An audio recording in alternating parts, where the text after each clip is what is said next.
Everybody, मेरा नाम है शिप्रा तिवारी। मेरा नाम है शिखर सिंह। और आज हम डिस्कस करेंगे एक दिन में नीट कैसे होगा। ठीक है, तो बहुत फनी चीज है, पर आज आप लोगों को हम ये बताने वाले हैं कि एक दिन में कहानी क्या करने वाले बच्चे। तो कुछ पॉइंट्स है जिस पर बहुत चर्चा कर रहे हैं बच्चे, है ना। बहुत प्रॉब्लम से जूझ रहे हैं और अभी भी कुछ कमेंट कर रहे हैं कि एक दिन में कुछ हो सकता है। क्या होना है वो अब हम इस वीडियो में बात करेंगे।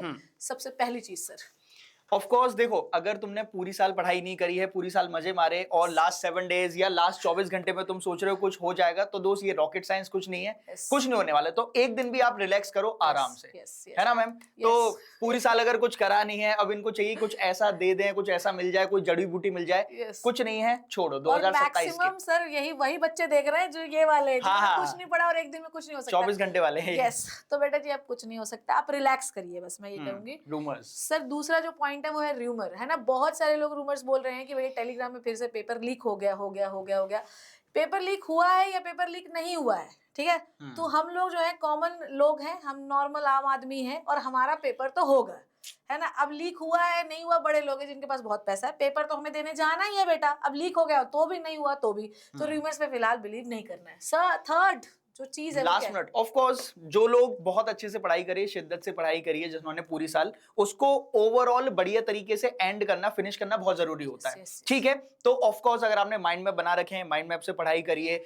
हमने अपने जो सेशंस हैं वो भी लगा रखे हैं, जो ड्रीम 45 हमने करा था वही है। फिजिक्स, केमिस्ट्री और बायोलॉजी में तो अलग अलग भी कर दिया हमने, जूलॉजी और बॉटनी अलग अलग है, तो मैम अपना कवर करेंगी। तो वो सारे सेशंस भी आपको मिलेंगे, तो पूरा रिवाइज कर लो। और जो हम लोग क्वेश्चन कराएंगे 45 वो बहुत अच्छे मोस्ट रिसर्च क्वेश्चंस होंगे, तो वो आपको करने हैं। एंड सबसे इंपॉर्टेंट चीज इस पूरी सबसे इंपॉर्टेंट चीज जो है ना वो है टेम्परामेंट। अभी मैं और सर डिस्कस कर रहे थे, मैंने बहुत सारे लोगों के वीडियोस भी देखे सर, कि जब पहले के कुछ क्वेश्चन नहीं बनते तो बच्चों के हाथ पैर कांपने लगते हैं ना, कि ये भी नहीं बन रहा, वो भी नहीं बन रहा है। अगर मान लो किसी तरीके से कुछ भी करके मान लो पेपर टफ आ गया तो तुम क्या करोगे? तुम्हारा टेम्परामेंट लूज मत करना। हो सकता है पहले के 10 सवाल तुमसे बने नहीं, पर ये सोचो कि अगर तुमसे नहीं बन रहा है तो इंडिया में किसी भी बच्चे से नहीं बन रहा है ना। तो डोंट लूज योर टेम्परामेंट। मैं बार बार बोल रही हूँ, खेल सिर्फ टेम्परामेंट का और टाइमिंग का है।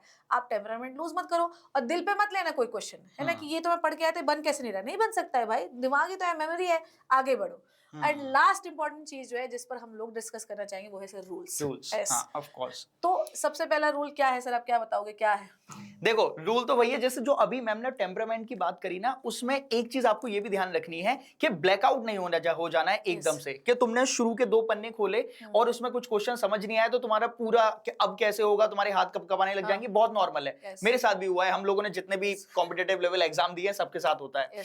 तो उस चीज पे ध्यान रखना है। तुम्हें नहीं आ रहा, जो मैम ने बोला वो तुम्हारे कॉम्पिटिटर को भी नहीं आ रहा होगा, उसको जबरदस्ती अपना ईगो पे मत ले लेना कि ये मैंने पढ़ा है इसको मैं करके रहूंगा, तो वो छोड़ देना। और रूल्स की अगर मैं बात करूं बच्चों, तो एक बहुत इंपॉर्टेंट चीज रूल है।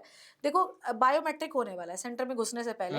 अगर मैं फिर भी कह रही हूँ, फिर से एक बार बता रही हूँ, अगर बायोमेट्रिक नहीं होता है तो वहां घबराना मत बिल्कुल, क्योंकि बायोमेट्रिक अगर नहीं होता तो वी हैव द अंडरटेकिंग, आपको अंडरटेकिंग फॉर्म भरवाया जाएगा और आप एंट्री ले लोगे। 2 बजे से लेकर 5:15 तक आपका एग्जामिनेशन होना है, कोई डिस्टर्बेंस नहीं होगा, सिर्फ एक बार अटेंडेंस मार्क कराई जाएगी। सारे डॉक्यूमेंट्स लेके जाना।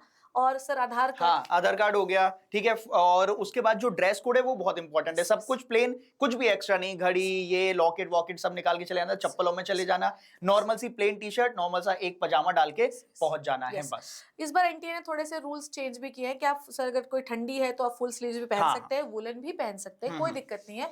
बस उसमें अगर आप चाह रहे तो 1 घंटे पहले आपको कृपाल, कलावा, हिजाब, टर्बन, आप कुछ भी पहन के जा सकते हो, 1 घंटे पहले चले जाना। हील की सैंडल भी आप पहन के जा सकते हो, बस उसके लिए सब कुछ वेरिफिकेशन 1 घंटे पहले होगा, तो प्लीज पहुंच जाना। सबसे इंपॉर्टेंट चीज है बच्चों, आपको पासपोर्ट साइज फोटोग्राफ, कुछ तो एडमिट कार्ड भी लगानी है, जहां पे बोला है वहां पे सिग्नेचर करके जाना। 5 एक्स्ट्रा रख लो और एक एक्स्ट्रा पोस्ट कार्ड साइज भी लेके जाओ, है ना। और सर मुझे लगता है कि एडमिट कार्ड भी एक्स्ट्रा ले ले। हाँ, वैसे रख लो, इतनी जरूरत पड़ेगी नहीं, बट अगर एक में अगर तुम जल्दी से खो जाओ तो एक रख लीजिएगा इन केस के लिए। तो भैया एक एक्स्ट्रा लेके जाओ, फोटोज भी एक्स्ट्रा लेके जाओ। बरसात है, क्या कुछ हो जाए किसी को पता नहीं है। और टाइम से जरूर पहुंच जाना। जो बरसात आपने बोला ना, वहां से याद आया। अपने घर से 2 घंटे पहले निकल जाइए ना, जल्दी पहुंच जाओ तो कोई दिक्कत नहीं है। एंड रिलैक्स रहना, हो सकता है लाइट गोल हो जाए, हो सकता है बहुत बारिश हो, इससे माइंड डाइवर्ट नहीं करना है। क्यों सर? एंड बस इतना ही कहना था, एक दिन में कुछ तीर नहीं मार लेंगे हम लोग। चैनल पे सेशंस लगे हुए हैं और आप देखो मैक्सिमम सेशन जो है ना वो क्वेश्चन के लगे हैं। चाहते तो हम थ्योरी पढ़ा सकते थे, पर अब सेंस नहीं है, तो जो क्वेश्चन आपकी सुबह 7 बजे से लेकर रात तक चल रहे हैं उनको कर लीजिए और आराम से एग्जामिनेशन देने जाइए। क्यों sir? So all the very best बच्चों, बढ़िया से पढ़ाई करो, और अगर पेपर अच्छा ना हो ना तो घबराना नहीं है, अपन फिर से शुरू करेंगे। बहुत लोग, हम लोगों ने भी बहुत सारे एग्जाम दिए हैं, बेकार किया है, फिर से शुरू करा है, फिर से शुरू करेंगे। पढ़ाई करिए, all the best. All the best, मिलते हैं 21 को, बाय बाय।